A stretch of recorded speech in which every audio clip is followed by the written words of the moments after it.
Hey guys, Mike here, the Detroit Borg with a look at the new iPad Air smart cover. Now Apple has done something different with the smart cover this time. They used to have polyurethane and leather versions of this cover, but now they just have polyurethane versions at $39.99, and they save the leather versions for the iPad smart case. So this is available, these are now available in new colors. So we now have a salmon pink color, yellow, blue, green, black, and product red as the version I have here, which is sold exclusively at the Apple Store, either online or in the stores themselves. Now this has also been completely redesigned. It pretty much mimics the smart cover from the iPad minis. So instead of using a metal hinge like we got with the second, third, and fourth generation, so you can see here, we now have a cloth covered hinge, which does a better job protecting the iPad. So on the back you can see that it also has the tri-fold positions. It basically magnetically adheres to the edge of the iPad and quickly snaps off if you don't want it. So you can see you can prop it up for landscape orientation or keyboard orientation. Again, retails for $39. And as always, there are magnets in the cover which work with the magnets in the iPad to wake it up when you lift the cover and put it back to sleep when you close it. Alright, so I'm just going to peel this tab back to free it. So you just be able to push it through to open it. There we go.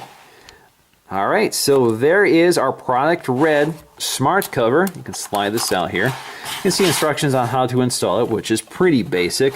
So again, this is a polyurethane cover, and there is a product red version of the smart case, and as you can see, it's actually pretty similar in color, even though this is a leather case. This is still a little more orange red versus this more blood red color. So on the inside you have color matched microfiber material for protecting the screen of your iPad, but of course it provides no protection for the back of the iPad. That's where the smart case comes in if you prefer it. So again, this is magnetically attached to the side of the iPad. There are magnets in here as always. Attaches very firmly, feels very strong here. There we go. And closes up and wakes up your iPad when you open it up. Again, puts it to sleep. If you look really closely here, wakes it up, puts it to sleep. There you go. Now the magnet is pretty strong, so all you have to do is bring the cover next to the iPad. It automatically orientates itself, lines up perfectly for you. And you can see it's pretty strong. You don't want to shake it too much, but it hangs on pretty well. Now the old smart cover with the metal hinge was also similar, but wasn't as strong. And of course the iPad was heavier, so as you can see it's more prone to letting go.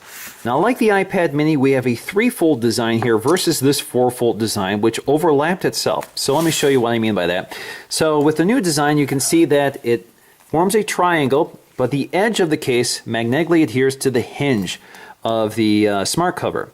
Now with the old smart cover, this actually overlapped itself. So if I roll it back here, you can see it overlaps itself, so it forms a more secure triangle here, so it's a little more stable.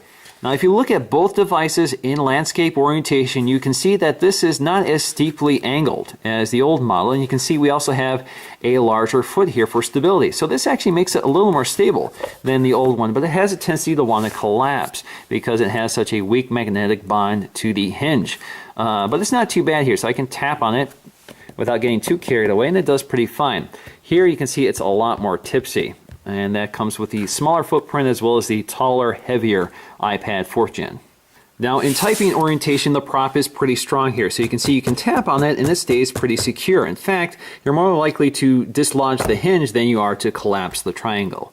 So in conclusion, they've done a nice job improving the smart cover, so we have a much stronger magnetic hinge.